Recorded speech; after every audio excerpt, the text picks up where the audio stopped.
Last Sunday was Easter. I had a really pleasant time on the resurrection day of my Savior. We're going to have a little bit of a look at that. Before we bring Shiloh up, I'd like to bring up someone who's going to give you a fresh look at Peter. Let's have a hand for Mark Hume.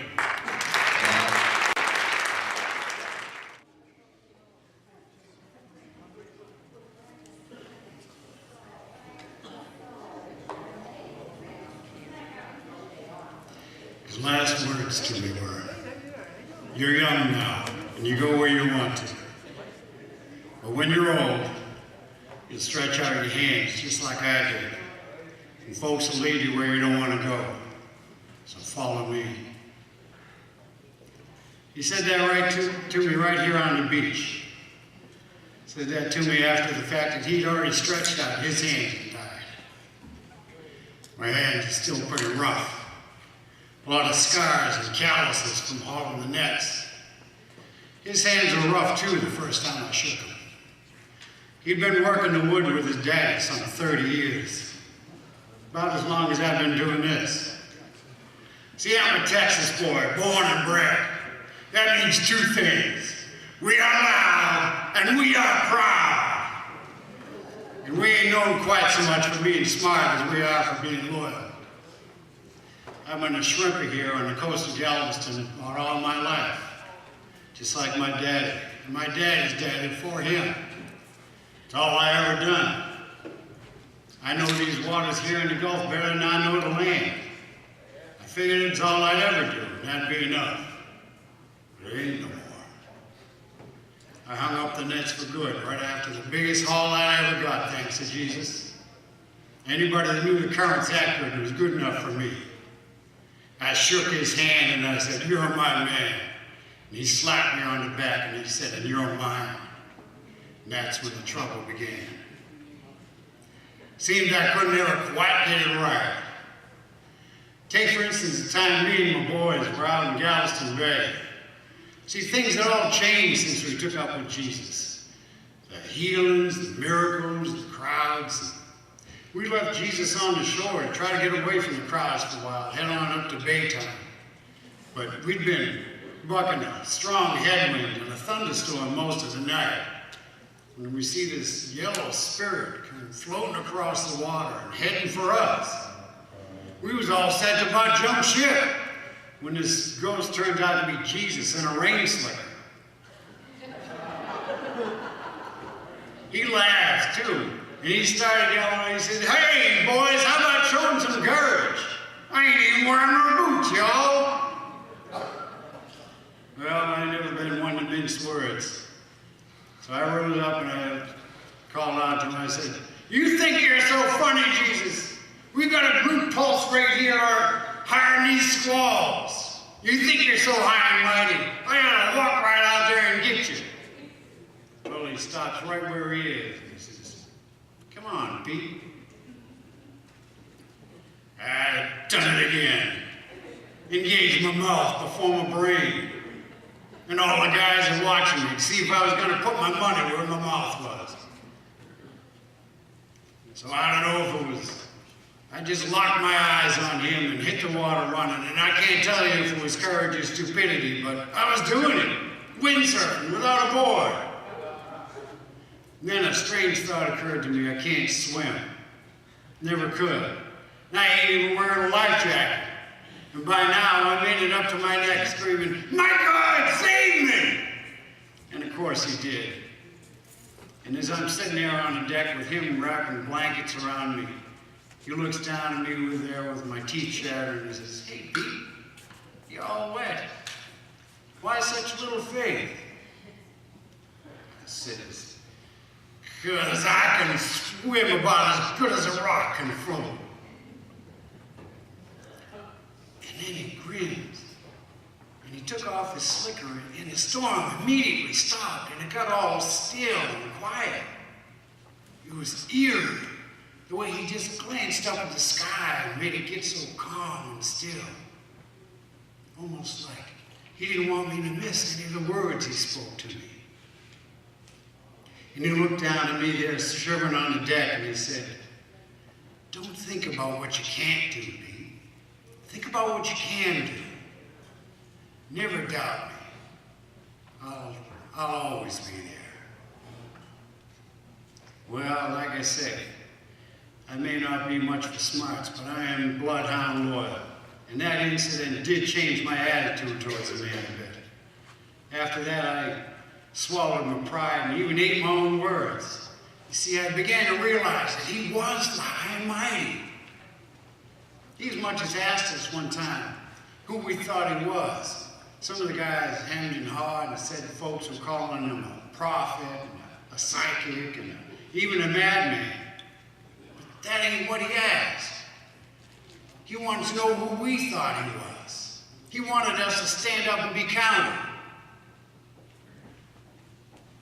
I looked all around the room and everybody was just staring somewhere else, everywhere but at him. Afraid to voice what we all knew and feared. It was Johnny over there looking at his hat like he'd never really seen it. And it was Jimmy over there, Matt, digging under his fingernails, I don't know, searching for gold, I guess. Jimmy scuffing around with his boots in the dirt. And then Judge starts jingling the change in his pocket. Habit he had whenever he got nervous. Well, I couldn't believe it. We were all a bunch of lily-livered chickens. Like I say, I was never one to fear the sound of my own voice, so I stood up and I looked right at him and I said, "You're the Christ, the Son of the living God." He looks at me real proud and he says, "God bless you, Pete, there ain't no way you could have come up with that on your own. You got a holy inside." Well, if ever a rooster had a reason to crow, that was it. Then he started in talking about going on down to Baytown and dying, some plan of his. And I figured since I'd just been told I had holy inside, I'd share some more with him. So I took him aside and I said, "Jesus, stop all this nonsense. You ain't never going to die." Before I could draw a breath, he turned and said, "Get away from me, Satan. Now you're talking like a rock in my way, like a boulder to crack my shins on. You're thinking for yourself again, and that always gets you in trouble." I'd say one thing and he'd call it divine inspiration. I'd say another and he'd call me the devil. I got skin about as thick as an armadillo, but I gotta tell you, that pretty much took the wind out of my sails. So I shut up, but not for long. A few weeks later, we was all holed up down in Corpus, and we were getting ready to have some supper. Jesus is breaking the biscuits and passing the cup like always when he said, "This bread is my busted body, and this wine is my blood. And as often as y'all eat it, I want you to think about what I'm about to do for you." That kind of curbed our appetite a little bit. And right away, Judge starts jingling the change in his pocket again. All the boys could see that Jesus' heart was real heavy. I may be thick-headed, but I knew enough to know what Corpus Christi meant. So I said to Jesus, I said, "This can't be happening to you." I said, "There's no way this could be our last supper together." Without even looking up, he said, "Oh, Pete, I wish you weren't sober, but before the night's over, before the sun rises over the gulf, you're going to deny me, not once, but 3 times." I said, "Never, my God, I'd die for you." And he said, he looked right at me and he says, "Oh, Pete, your words are truer than you know. Satan wants to pour you like water through a fishing net. But I've been praying for you, Pete, that your faith will hold, even when your actions fail. And after you made your way back to me, I want you to be strong for the boys." All I knew was right at that moment, my chest was so tight, it was all I could do to breathe in that dead silence. When the Rangers came for him, we all ran like jackrabbits. Not one of us stood by him. I hung around the jail cell for a while, till the sheriff said, "Do you know the prisoner?" I said, "No. No, I thought I did, but I guess not." On the way out, I bumped into the deputy, and he said, "What are you doing hanging around here?" I said, "Nothing. I thought I knew somebody, but I guess I don't." And by now, I was running down towards the bay, and somebody called out behind me, "Hey, Pete, they got your guard all locked up." And I raised my fist and I said, "I don't know!"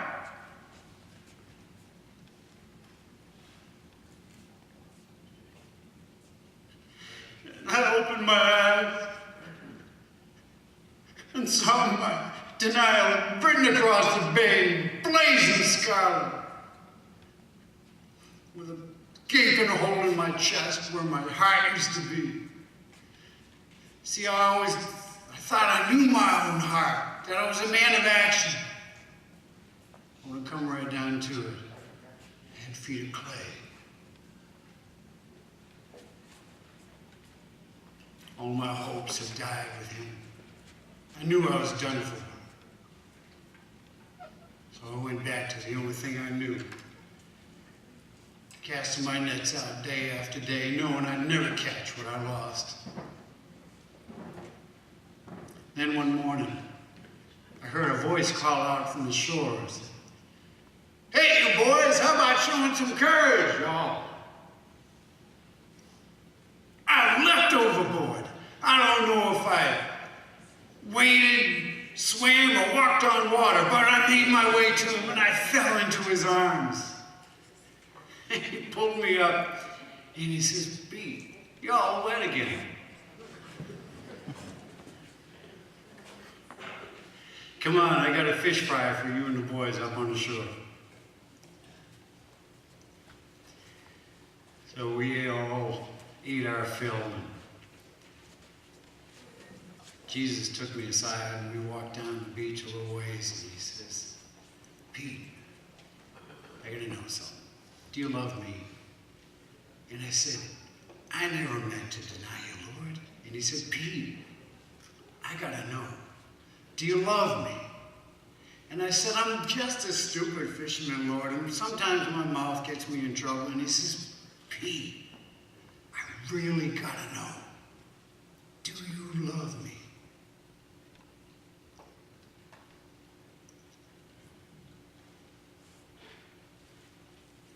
And I broke down, and I fell into his arms like the drowning man that I was. And I said, "Oh, Jesus, you know that I do." And he pulled me up and he said, "I love you too, Pete. And I want you to have a love for me as big as all of Texas. Because you see, we got bigger fish to fry now, don't you see? You're young now and strong as a rock, and you go where you want to. But when you're old, folks will lead you where you don't want to go, and you'll stretch out your hands just like I did." And at that moment, I finally understood. And for once, I didn't speak out of turn. You see, I finally realized that even though I'd failed him time and time again, I was redeemed. And that even though I wasn't faithful, he is. And I would count it an honor to die for my God. Because you see, I've got a love for Jesus as big as all of Texas. My hand is still pretty rough. And I guess I'll always have the smell of fish under my nails. But that's all right. Because I do well to remember what I've been delivered.